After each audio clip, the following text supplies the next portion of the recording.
Uno munsi nagomba twige icigwa cyo guca bugufi. Murazi yuko ariyo nkingi ya mbere y'ivyigwa twigisha mu ishure ry'abarundi bose. Mbega iyo wicishije bugufi ubugize intege nke? Mbega kwicisha bugufi vyoba bifise inyungu? Mbega kuticisha bugufi vyoba bifise ingaruka mbi? Ivyo nivyo tugiye kurabira hamwe muri kino cigwa cuno munsi. Ariko reka tubaze tugira umwihwezo muri aka video turaheza dutangura icigwa. Murabona ikimodokari kinini kiriko kirakata, izindi nazo ziri mwibarabara zigomba kurengana. Reka turabe ingene vyagenze.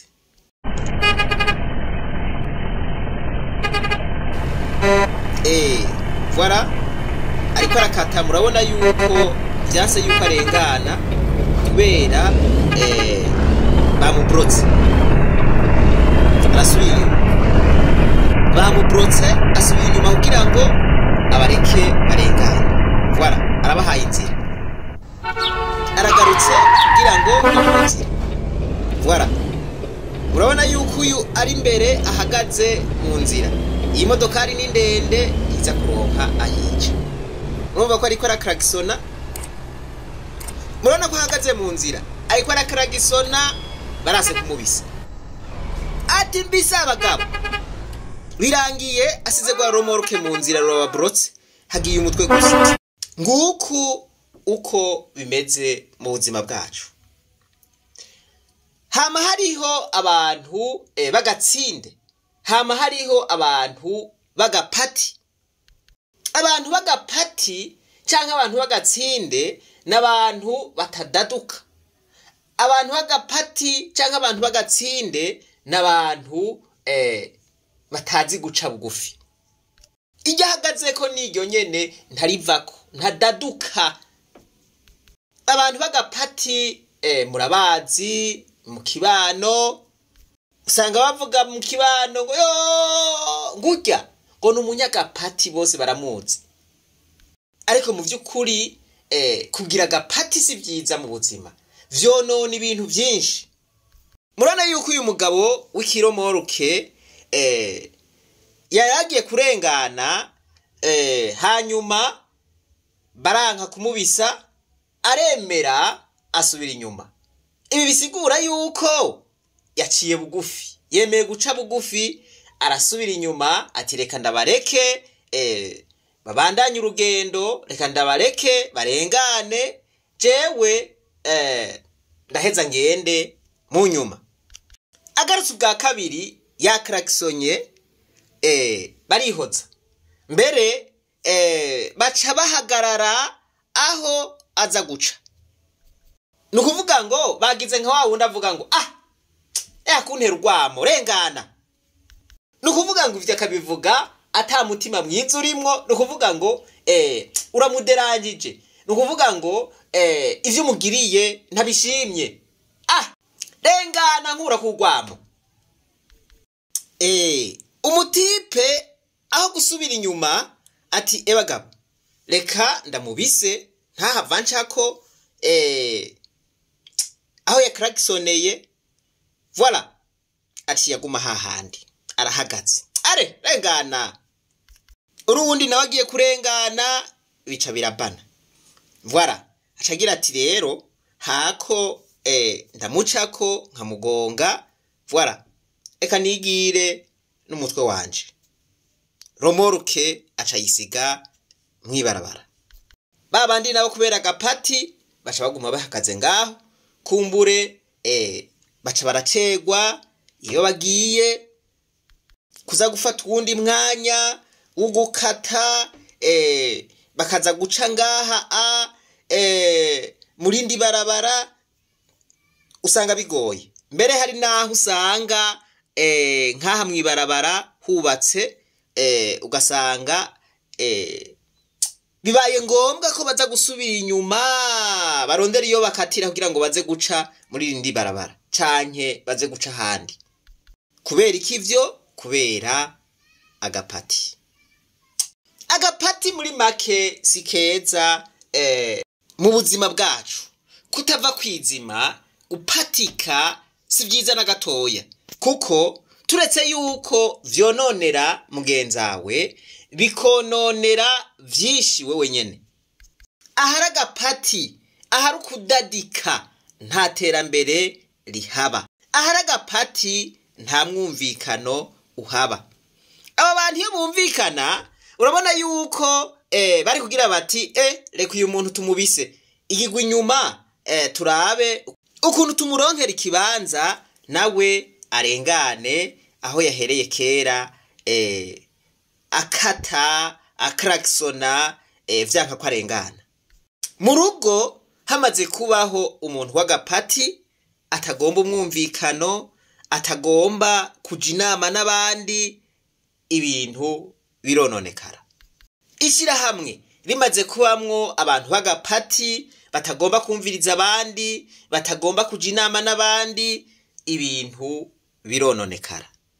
Mu gihugu iyo hamaze kubaho ubutegetsi bw'agapati, ubutegetsi bw'igitugu, ubutegetsi butagomba kuja inama n'abandi, ibintu birononekara. Ico gihugu ntigiheza ngo gitere imbere. Agapati ni kabi cyane, ni kimenyetso c'ukudaca bugufi, ni kimenyetso c'ukutagondwa. Mu yandi majambo uburi intagondwa, uravuga uti inyungu zanje zitagiye imbere, ibindi byose ntihagire uwumbarira. No kuvuga ngo umuntu wese w'agapati, umuntu wese adadika, aba yikunda birengeje. No kuvuga ngo agomba gushira imbere inyungu ziwe gusa, inyungu z'abandi ziza inyuma yizi wiwe. Aka kantu rero katwibutse ko twese dukwiye guca bugufi. Aka kantu katwibutse ko twese dukwiye kuja inama, tugomba gukora ikintu. Aka kantu katwibutse ko twese mu gihe tugomba iterambere rirama, mu gihe tugomba yuko ivyo turiko turakora bija imbere, bigira amahirwe, twame tumenya yuko guca bugufi arico kiraro conyene gishobora kudufasha kugira ngo twese dushobore gushika kwiterambere. Dufate yuko uyu mugabo wa Romoroke yaratwaye ibidandazwa biza gufasha abantu babikeneye. Dufate yuko yoba yaratwaye nk'imiti ija kuvura abantu, canke dufate yuko yoba yaratwaye nk'ibikoresho abasirikare baza gukoresha bari ku rugamba, batewe n'umwasi, igihugu catewe n'umwasi. Aba bandi bantu bariko baraca mwibarabara baciye bagira agapati, voilà, baciye bamubuza kurengana. Nukuvuga ngo ba basirikare bari ku rugamba ntibaza kuronka ibikoresho baza gukoresha. Okay, dufate yuko yaratwaye imiti mwivuriro, imiti yaheze, abagwayi bariko baramererwa nabi. Kubera iki? Kubera agapati ka babandi. Aba nabo bari mwibarabara, dufate ko bari bagiye kubuzi, voilà, harimwe abanyeshure baracerewe, ubuzi burononekaye, abari bakeneye ukazi bo barindiriye ntibabaronse. Kubera iki? Kubera kagapati. Mugabe iyo baca bugufi batebagabo uyu muntu, reka tubanze duce bugufi, tumuha inzira arengane, hanyuma natwe tubandanye urugendo, ibintu vyari guca bigenda neza. Mu buzima rero dutahure yuko ivyo tugomba vyose ko bigenda neza, hategerezwa kubaho ukwicisha bugufi, hategerezwa kubaho umwumvikano, hategerezwa kubaho ukubahana. Ivyo navyo vyoroshwa nukuganira. Voilà, murabe aka karongo gatukura inyuma y'iyi modoka, bisigura yuko iyo aca bugufi uyu mugabo ari imbere, umugabo ari mwivuatira imbere, iyo aca bugufi agasubira inyuma gatoya, aha hari uyu murongo yari kuba tanze inzira kuri uyu mugabo w'ikamyo. Mugabo yaranse, aravuga ati jewe sinsubira inyuma. Murabona kwa akantu kuko mantaza umutima yagize, yaciye abroka n'abandi bose bari inyuma. bisigura ko iyo umuntu umwe ari imbere y'abandi akomantaje umutima, ivyo bigira ingaruka mbi ku bandi bose bari nyuma yiwe. Reka tubishire mu buzima bwa misi yose. Iyo umurongozi akomantaje umutima mu kudatora inyishu y'ikibazo kanaka, kandi hariho akaryo kukuyitora iyo nyishu kugira ngo vyose bice bigenda neza, ivyo uko gukomantaza umutima, uko kutadaduka bishobora kugira ingaruka mbi kuri generation yose, ku bantu bose barongowe n'uwo muntu, ku bantu bose uwo muntu abereye imbere. Nico gituma John Maxwell yavuze ati vyose bipfira canke bikirira ku burongozi. Ivyo mubona turiko turacamwo vyose bipfira ahantu hamwe gusa, bipfira ku burongozi.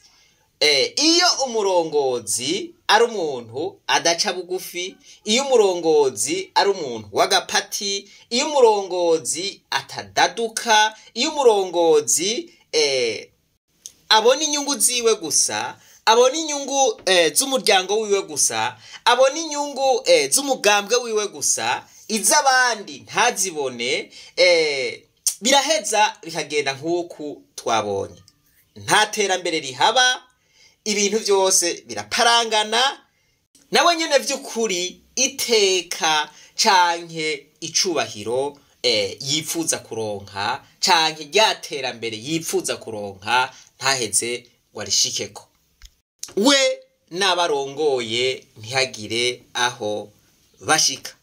Aka kantu rero katwigishe ko mu gihe cose tugomba gushika ku iterambere, twoca bugufi, tukumvikana, tukaganira ku ngorane ihari, hanyuma iyo ngorane tukayitorera umuti, bikagenda neza, twese tugashika iyo tuja, twese tugashika kuri rya terambere twifuza. Ukaba ufise iyo mpwemu y'ukudadika, y'ukutava kwizima, ukabura umunyagapati, umenye yuko ibipfa ari byo vyinshi gusumba ibikira. Nimba bavuga yuko uri umunyagapati, zurabe neza, wihane, urabe ukuntu ivyo bintu vy'agapati wobiheba. Voilà. Guca bugufi bisigura yuko impande zibiri hari ico zemera guheba, hanyuma bagahuriza hagati, ibintu bikagenda neza. Mugabo umwe adaditse ati bitagenze nk'uko ngomba, ibindi vyose nibigombe vyononekare. Murumva yuko iyo myifato ari mibi cane, ari imyifato ihagaze ku kwikunda cane, ihagaze ku gushira inyungu zawe imbere gusumba inyungu z'abandi. Ijambo ry'Imana muri Yakobo igice ca mbere ku murongo wa 5 haravuga ngo, mbega imitongano, intambara muri mwebwe zivahe? Ntiziva ku kwikunda kurengeje kuri muri mwebwe. Voilà. Ubandanije inyishu iza kubiyahe? Inyishu iravuga ngo, mbega inyishu sukwicisha bugufi. Voilà. Ukwicisha bugufi niho vyose vyama birangirira, niho iterambere rihera. Voilà. Ingorane dufise mu kibano, ingorane dufise mu gihugu, nta kindi kizozirangiza atari uko tuzokwemera tugaca bugufi, tukaja inama, mu kubahana, tukumvikana, za ngorane tukazitorera umuti, twese tukabona gutera imbere atanumwe avuyemo. Abatahuye kino cigwa, Imana niyo yampezagirire. Mwibuke kugira subscribe, jeme no gufyonda kuri kakazogera ahasigaye. Reka twibandanize kwa rugendo rwacu, maze tugaruze umunezero Satani yatunyatse. Umuntu atarashika mu ishure ry'abarundi bose turamuhaye kaze.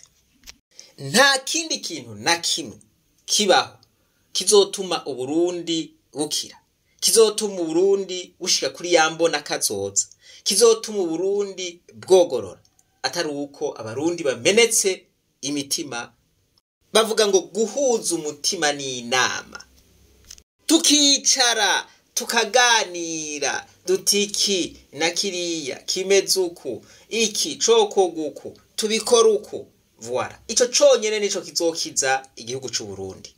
Mu gihe habaye agapati ngo twebwe duhagaze ngaha abandi ngo duhagaze ngaha, aha ntitudaduka ntituva kwizima, abarundi tuzoba boroke, dusubire tube boroke twame ubuke, twame dutwengwa, twame dutungwa gatoki, tube iciro ry'umugani kwisi hose. Rero twicishe bugufi tuganire dushike kwiterambere. Nibi bintu bitatu bishobora gukiza Uburundi.